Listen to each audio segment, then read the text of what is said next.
నుంచి ఎవరు ముఖ్యమంత్రి అవుతారు, ఏ పార్టీ గెలుస్తుంది అనుకుంటే అసలు పిఠాపురంలో గెలిచేది ఎవరు అనే క్వశ్చన్ మార్క్ బెట్టింగ్లు అక్కడే ఎక్కువ. మీరు గ్రౌండ్ రియాలిటీ చూసారు కదా, మీ ఎగ్జిట్ పోల్ ఏంటి యాక్చువల్లీ? మీరు ఏం చెప్తారు, ఎవరు గెలుస్తారు? నేను అప్పుడు ఒకటే చెప్పా, ఇప్పుడు ఒకటే చెప్తున్నా, అక్కడ గెలిచేది వంగా గీత గారే పక్కా. బట్ ఆవిడ 8 నుంచి 15,000 ఓట్లతో ఓడిపోతుంది, పవన్ కళ్యాణ్ గెలుస్తాడు అనేది చాలా సర్వేలు చెప్తున్నమాట. ఓకే, సర్వేలు చెప్తున్న మాట, రిజల్ట్స్ కాదు కదా. 4వ తారీఖున తెలుస్తుంది కదా. ఓకే, సో బిఫోర్ చాలా గవర్నమెంట్స్ చూశారు కదా, జగన్ గారి గవర్నమెంట్ పట్ల మీకు సాదాభిప్రాయం ఉంది, మంచి చేస్తున్నాడు, ఇంకా మంచి చేస్తాడు అని అనుకుంటున్నారు కదా. చాలామంది ప్రజలు అభివృద్ధి జరగలేదు, సంక్షేమం ఒక్కటే చేశారు, అసలు డెవలప్మెంట్ లేకుండా పోయింది, రాష్ట్రానికి అసలు రాజధాని ఏది అని అడిగితే ఆన్సర్ లేదు, మేమేం చెప్పుకోవాలి అని ఒక ఆవేదన చాలామంది యంగ్స్టర్స్లో ఉంది ఎస్పెషల్లీ. అవును, దానికి మీరిచ్చే ఆన్సర్ ఏంటి? పరిపాలన ఆయన చేపట్టి కరెక్ట్గా ఆయన పరిపాలించింది ఎన్ని సంవత్సరాలు, ఎన్ని రోజులు, ఎన్ని నెలలు, ఎన్ని గంటలు, ఎన్ని సెకండ్లు. మిగతా వాళ్ళు పరిపాలించింది ఎన్ని రోజులు, ఎన్ని సంవత్సరాలు.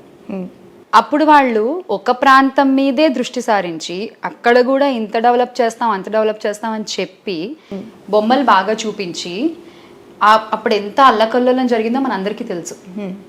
కానీ ఈయన మీరన్న రాజధాని విషయానికి వస్తే, ఒకటి కాదు, అభివృద్ధి అనేది అన్ని చోట్ల జరగాలి, అభివృద్ధి అనేది ప్రతి వైపు నుంచి ఉండాలి ఒక రాష్ట్రానికి, అప్పుడు ఆ రాష్ట్రం ఇంకా అభివృద్ధి చెందుతుందనేటువంటి ఒక సదుద్దేశంతో ఈయన 3 రాజధానులు ప్రకటించారు. ఒక్కో చోట నుంచి ఒక్కొక్క కొన్ని కార్యక్రమాలు చేపట్టి ఆయన పరిపాలిస్తాను అని చెప్పారు. సో దానివల్ల ఏమవుతుంది, ఒక ప్రాంతం రాజధాని అనగానే ఆ చుట్టుపక్కల ఉన్న వాళ్ళు ఎంతమంది కోటీశ్వర్లు అయ్యారో మనం చూసాం. సో మూడు ప్రాంతాల నుంచి ఒక పరిపాలన అనేటువంటిది చేపడితే అక్కడున్న చుట్టుపక్కల ప్రాంతాలు వాళ్ళకి ఎంత అభివృద్ధి జరుగుతుంది, ఎంత మేలు జరుగుతుంది, ఎవరైతే అనుకుంటున్నారో ఇప్పుడు మాకు అభివృద్ధి అని, ఖచ్చితంగా జరుగుతుంది కదా.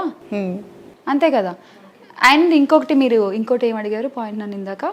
యంగ్స్టర్స్ చాలా మంది. Youngsters, yes. ఇప్పుడు అదే అంటున్నా, ఎన్ని కంపెనీస్ వచ్చాయి ఆంధ్రప్రదేశ్కి, మరి అంతకుముందు ఉన్న వాళ్ళు నాకు తెలిసి కియా ఒకటి చెప్పుకుంటున్నారేమో, అంతే కదా. సో అంతకు మించి నేను ఎక్కడ ఏమీ వినలేదు. మరి అంటే నాకు తెలిసినంత వరకు కంపెనీలన్నీ కూడా టీడీపీ హయాంలో బాబు గారు తెచ్చినవి, జగన్ గారు తెచ్చినవి, స్థాపించినవి, ఆయన హయాంలో కంప్లీట్ అయినవి అసలు ఏమీ లేవు అనేది ఒక సింగిల్ మార్క్ క్వశ్చన్ అంతే. ఓకే, ఇప్పుడు తెచ్చారు, మరి అప్పుడు ఎందుకు చెప్పలేదు? ఓకే, తెచ్చింది మీరే అని మీరు క్లెయిమ్ చేసుకుంటున్నప్పుడు మరి మీరు చెప్పుకోవాలి కదా. నేను ఎక్కడా వినలేదే, ఒక్క ప్రచారంలో కూడా బాబు గారు చెప్పడం వినలేదు, ఆర్ పవన్ కళ్యాణ్ గారు చెప్పడం వినలేదు. ఓకే, మేము ఇన్ని కంపెనీస్ తీసుకొచ్చామని చెప్పి చెయ్యకుండా చేసామని ఎందుకు చెప్పుకుంటున్నారు? Okay, right. శ్యామల గారి గతంలో పవన్ కళ్యాణ్కి నేను వీరాభిమానిని అని అన్నట్టు గుర్తు నాకు, నిజమేనా? వీరాభిమాని అంటే నా ఫేవరెట్ హీరో అయితే మహేష్ బాబు గారు. నేను చాలా ఇంటర్వ్యూస్లో చెప్పాను, చాలా ప్లాట్ఫామ్స్లో చెప్పాను. ఎస్, నాకు పవన్ కళ్యాణ్ గారు ఏంటంటే ఒక డిఫరెంట్ స్టైల్, ఒక డిఫరెంట్ ట్రెండ్ సెట్టర్. ఆ రకంగా నేను అభిమానిస్తారు డెఫినెట్గా. ఎస్. ఇప్పటికీ అదే ఒపీనియన్తో ఉన్నారా, మారిందా? వృత్తి వేరు, ప్రవృత్తి వేరు శ్రావణి గారు. అంటే సినిమాలు వేరు, రాజకీయాలు వేరు కదా డెఫినెట్గా. సో ఆ రెండింటిని మనం కంబైన్ చేయలేం. ఎస్, ఈ రోజుకి కూడా as a star, yes I agree, ఒక different style, trend setter, super. But ఇక్కడికి వచ్చేసరికి రాజకీయాలు కదా, మంచి కదా మాట్లాడాలి, మంచి కదా చేయాలి. That is different, it is totally different కదండి. అంటే రాజకీయాల్లో పవన్ కళ్యాణ్ గారి పాత్రపై మీ ఒపీనియన్? నేను ఇంకా ఏం చూడలేదు. అఫ్కోర్స్ గెలవలేదు ఇప్పటివరకు ఒకసారి కూడా. ఇప్పుడు గెలిస్తే ఏమైనా బాగా చేస్తాను, లేదంటే నా స్టైల్ చూపిస్తాను రాజకీయాల్లో, నేనేంటో చూపిస్తాను అని అంటున్నారు.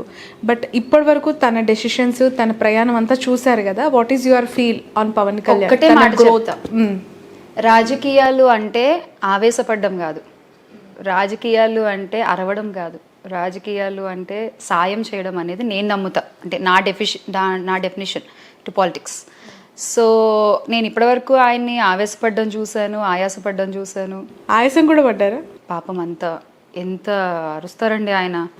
సో ఆన్ స్టేజ్ అంటే పొలిటికల్గా మాట్లాడుతున్నాను నేను, చూశాను తప్ప ఎప్పుడు నేను సాయం చేసింది నేనైతే ఎక్కడ చూడలేదు. అంటే ఇప్పుడు అలా మీరు సాయపడడం అంటే ఒక పార్టీ అధికారంలోకి వస్తే మా పరిపాలన చేసి చూపిస్తాము, మమ్మల్ని గెలిపిస్తే మేము చేసి అభివృద్ధి చూపిస్తామంటారు. ఇప్పుడు ఆయన గెలవలేదు ఇప్పటి వరకు, ఆయన పార్టీ అధికారంలోకి రాలేదు, పొత్తులో ఇప్పుడు వస్తున్నారా? పొత్తులో ఇప్పుడు పోటీలోకి దిగారు కదా, అది చెప్పండి. యా, సో కూటమి వస్తుంది, అధికారంలోకి మేమే వస్తున్నామని చెప్తున్నారు. మీకు నమ్మకం కలగట్లేదు ఎక్కడ కూడా? నేను అంటే మాట్లాడితే మళ్ళీ నన్ను కామెంట్లో తిట్టుకుంటారు కానీ ఆల్రెడీ అయిపోయింది. నేను ఒకటి చెప్తానండి చాలా స్ట్రైట్ గా. ఒక చోట నేను ఈ ఊర్లోనే చదువుకున్నాను అంటారు, ఒక చోట ఇది నా సొంతూరు అంటారు, ఒక చోట నేను ఇక్కడే పెరిగాను, నా డిగ్రీ ఇక్కడే అయింది అంటారు, ఒక చోట నేను 10th తప్ప ఏం పాస్ అవ్వలేదు అంటారు. మీకు అర్థమవుతుంది అనుకుంటా వాట్ ఐఎమ్ సేయింగ్. సో ఎలా నమ్మాలి? ఒకసారి మా అమ్మని తిట్టేశారు, అసలు అలాంటి వాళ్ళు మనుషులేనా అసలు అని అరిచేశారు. ఒకసారి మేమందరం ఫ్రెండ్స్, మేము కలిసి వస్తున్నాము, మేమంతా ఒకటే అంటారు. ఒకసారి నేను మిమ్మల్ని చూసుకుంటా అంటారు. ఒకసారి లేదు మనం అమ్మేశాము, మనకు సంబంధం లేదు మీకు నాకు, వచ్చిన ఎంపీ టికెట్ల వరకు తీసుకోండి, వచ్చిన వాళ్ళు ఇచ్చింది మీరు తీసుకోండి అని చెప్పి సర్ది చెప్పేసి పంపించేస్తారు. కాసేపు అసలు నాకు మీరే అంటారు, కాసేపు లేదు మీరే నన్ను చూసుకోవాలి. ఎగ్జాక్ట్లీ ఇందాక మీరు అన్నట్టు ఇన్ని మాటలు మీరు ఇప్పుడు నేను చెప్తేనే విన్నప్పుడు వాట్స్ యువర్ కాల్? చెప్పండి, మీ ఆలోచన ఎలా ఉంది? నేను ఇది నార్మల్గా ఒక బయట నుంచి ఇవన్నీ నేను చూసిన ఒక వ్యక్తిగా నేను అడుగుతున్నాను, ఇది ఎలా నమ్మాలి? అంటే కొన్నిసార్లు పార్టీ పెట్టినప్పుడు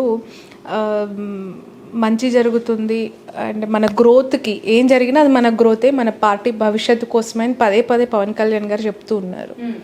అదే వాళ్ళ పార్టీ ఉన్నతి కోసమే అనేది ఆయన దాన్ని క్లెయిమ్ చేసుకుంటున్నారు. ఏ పార్టీ అయినా డెఫినెట్గా వాళ్ళ ఉన్నతి కోసమే కష్టపడాలి, ఎస్. కానీ కష్టపడిన వాళ్ళని నట్టేట్లో ముంచేయకూడదు కదా అన్నది నా పాయింట్. మీ పార్టీ ఉన్నతి కోసం కష్టపడిన వాళ్ళని మీరు పక్కన పెట్టుకుని భుజం మీద చెయ్యేసి ముందుకు తీసుకెళ్లాల్సిన ఒక వ్యక్తి, ఒక గౌరవనీయ స్థానంలో ఉన్న మీరు నట్టేట్లో ముంచేయకూడదు కదా మీ పార్టీ కోసం కష్టపడిన వాళ్ళని, మీ పార్టీ ఉన్నతి కోసం కష్టపడిన వాళ్ళని. అక్కడే అయిపోయింది కదా. శ్యామల గారు ఇండస్ట్రీలో చాలా ఏళ్ల నుంచి ఉన్నారు, అనేక మందితో పరిచయాలు అండ్ ప్రయాణాలు మీ ప్రొఫెషన్లో. మీరు ఈ పార్టీకి సపోర్ట్ చేయటం వల్ల ఎలా నష్టపోయారు మీ మాటల్లో? ఎందుకు అంటే గతంలో కూడా నేను ఇంటర్వ్యూ చేసినప్పుడు పోసాని లాంటి వాళ్ళే చాలా ఎమోషనల్గా మాట్లాడారు. చాలామంది ఆర్టిస్టులు కూడా చెప్పారు మాకు అసలు అవకాశాలు లేదు, జగన్ గారిని సపోర్ట్ చేసినందుకు మమ్మల్ని చాలా ఇబ్బంది పెడుతున్నారు. మీ కెరియరే ఇది అనుకొని మీరు ఈ ఫీల్డ్ చూస్ చేసుకున్నప్పుడు what is your hurdles and మీరు అడుగులేస్తున్న ఎదురవుతున్న పరాభవాలు ఏంటి? 2019లో అయితే నేను పెద్ద ఏమీ నష్టాలు అయితే ఏమీ చూడలేదండి. సో బికాజ్ నేను ఆఫ్టర్ ఎలక్షన్స్ అందరికీ తెలుసు నేను ఇటు పార్టీలో సపోర్ట్గా ఉన్నాను అని చెప్పి. బట్ ఆ తర్వాత కూడా నేను కొన్ని సంస్థలకి వర్క్ చేయడం జరిగింది, ప్రీ రిలీజ్ ఫంక్షన్స్ చేయడం జరిగింది, ఆ స్టార్స్వి చాలా వరకు నేను ఈవెంట్స్ చేసుకుంటూ ఉన్నాను. అంతా బాగానే ఉంది. బికాజ్ వాట్ ఐ ఫీల్, నేను ఎప్పుడూ ఏం చెప్తానంటే ఇప్పుడు నేను కావాలి అంటే నా దగ్గరికి వస్తారు, నన్ను అప్రోచ్ అవుతారు. అది నేను వైసీపీలో ఉన్నాను కాబట్టి పిలవకూడదు, ఇంకా అలా ఆలోచిస్తే ఇంకా మనం దానికి ఏం సమాధానం చెప్పలేము. అలానే ఉంది సిచ్యువేషన్. ఇండస్ట్రీలో 2 వర్గాలుగా విడిపోయారు చాలామంది, ప్రొడ్యూసర్, డైరెక్టర్స్, మిగతా ఆర్టిస్టులు, లేదంటే ఇంకొంత అప్కమింగ్ డైరెక్టర్స్ అంతా కూడా లైక్ ఇక్కడ పార్టీలాగే అక్కడ కూడా కూటములు పార్టీలు ఉన్నాయి అని. నిజమేనా?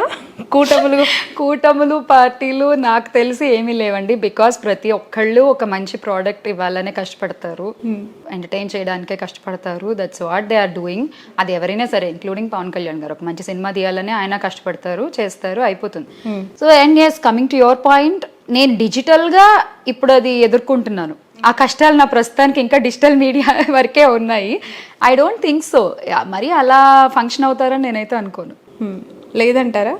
ఇంకా అలా ఫంక్షన్ అయితే ఇంకా అది వాళ్ళ బుద్ధి వాళ్ళే బయట పెట్టుకున్నట్టు. భయం వేయట్లేదా శ్యామల గారు? ఇంత అవుట్లెట్గా సపోర్ట్ చేసేసాం, మాట్లాడుతున్నాము, విమర్శిస్తూ ఉన్నాం, కౌంటర్కి రీకౌంటర్ ఇస్తూ ఉన్నాం, రేపు పొద్దున ఏమైనా నెగిటివ్గా మనకి ఎఫెక్ట్ అవుతా నేను ఫీల్